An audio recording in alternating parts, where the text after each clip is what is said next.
Hello. तर मंडळी, आज आहे ना आमच्या गावात हळदी कुंकू आहे, तर मी पण तिकडेच चालली आहे.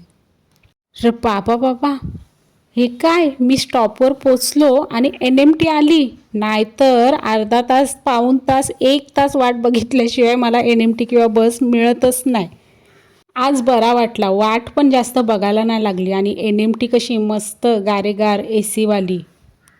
गावात पोचलो, हळदी कुंकू समारंभ चालूच होता. थोडीशी लाईन होती, 10-15 बायका होत्या, पण ठीक आहे, जास्त काही टाईम लागला नाही आणि मी घरी आलो पण.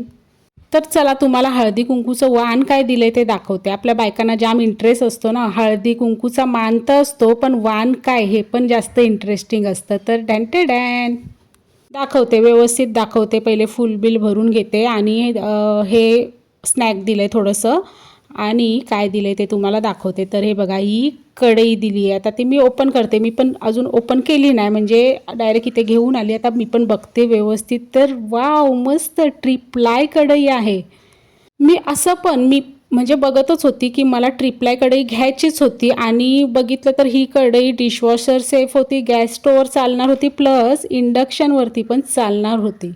मस्त, मला ही हवीच होती आणि तेच वाणमध्ये भेटलं आहे. मस्त. तर मंडळी, आणि ही हेवी पण आहे, मस्तपैकी जाडजूड आहे. तर आता ही कढई आहे ना, आता या कढईमध्ये मी काय बनवू ते तुम्ही मला कमेंटमध्ये सांगा. आणि कढई कशी वाटली, म्हणजे आमच्या गावातल्या हळदी कुंकूला दिलं जाणारे वाण कसं वाटलं ते पण मला कमेंटमध्ये सांगा.